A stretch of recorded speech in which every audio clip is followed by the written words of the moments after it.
L'ouvrage, un véritable livre bréviaire de 800 pages environ qui se substitue à d'autres sujets de l'avenir du continent noir et dans lequel l'auteur, le béninois Yacouba Fassassi, ancien économiste principal du Fonds monétaire international FMI, démontre sur pièce et de façon très convaincante que les dirigeants de l'Afrique du franc CFA ne pourront jamais réussir de développer leur pays et offrir à leur peuple leurs droits inaliénables, que sont le bonheur, la liberté et la justice. Tant qu'ils n'auront pas courageusement, résolument et définitivement opéré ce qu'il appelle la grande rupture, une rupture pour la conquête de la souveraineté. Ainsi, la seule et unique voie qui s'offre à ces États poussières, selon Yacouba Fassassi, c'est l'intégration économique, monétaire et fédérale d'États véritablement souverains au sein de la CEDEAO, où la mort de ces pays, francs CFA, tôt ou tard, peut-être-il temps de paniquer. En effet, les pays de la zone franc CFA de l'Afrique de l'Ouest sont tous inscrits sur la liste des pays condamnés à rester toujours pauvres et sous-développés. Depuis plusieurs décennies, leurs indices de développement humain, IDH, les classent parmi les derniers pays au monde. À tout point de vue, voici le classement des pays francs CFA de l'Afrique de l'Ouest selon l'indice du développement humain, le PNUD pour 2016. Sur un total de 188 pays, le Togo, 162e pays des plus pauvres, le Bénin, 166e, la Côte d'Ivoire, 172e, le Sénégal, 170e, la Guinée-Bissau, 176e, le Mali, 179e, le Burkina Faso, 183e et le Niger, 188e.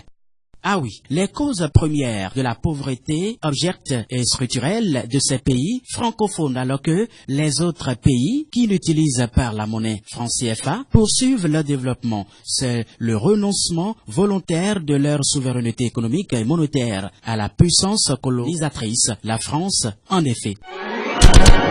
Les populations travaillent très dur et produisent du coton, du cacao et d'autres matières premières et ressources minières qui sont exportées sur le marché mondial et sont payées en devises étrangères. Recettes sur lesquelles la France prélève chaque année environ 500 milliards de dollars d'un impôt, d'un droit de seigneuriage au titre de l'utilisation de la monnaie française imprimée en France par la France pour les Africains. Le franc CFA, le franc des colonies françaises d'Afrique, et ceci depuis le 26 décembre 1945. Le système franc CFA rappelle étrangement le système monétaire de drainage des ressources économiques et financières auxquelles la France était soumise durant sa colonisation par l'Allemagne nazie au cours de la Deuxième Guerre mondiale. Selon Nicolas Sarkozy, la France ne peut pas permettre que les anciennes colonies créent leur propre monnaie pour avoir le contrôle total sur les banques centrales. Ce sera une catastrophe pour le trésor public français.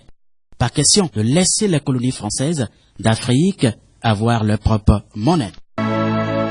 Au cours de cette dernière décennie, le sous-développement de ces pays s'est accéléré avec l'ancrage du franc CFA à l'euro, la monnaie unique européenne. Avec la rigueur de la politique monétaire de la zone euro, la répression financière s'est abattue sur ces pays indigents. Les crédits bancaires à l'économie se raréfient, le taux d'échange effectif s'est apprécié. La production et les exportations disparaissent graduellement, tandis qu'au même moment, les produits des pays voisins, des pays francs CFA, plus compétitifs, inondent les marchés intérieurs de nos pays, dont les gouvernants assistent impuissants, impassibles et impavides à la mort lente mais sûre des industries entières et à la puissante marée de produits made in Nigeria et made in Ghana qui va engloutir les produits manufacturés dans l'espace franc CFA. Si rien n'est fait,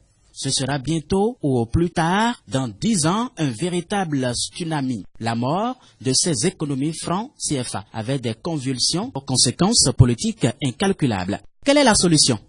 La grande rupture pour la conquête de la souveraineté des peuples des pays africains, franc CFA souveraineté trop longtemps, confisquée par la puissance colonisatrice, la France avec la complicité agissante des dirigeants de nos pays. Ainsi, on passera du franc CFA, monnaie de servitude qui mourra de sa plus belle mort pour aller concrétiser la naissance de la CEDEAO des peuples souverains avec la monnaie unique de la CEDEAO, l'éco, monnaie, la liberté.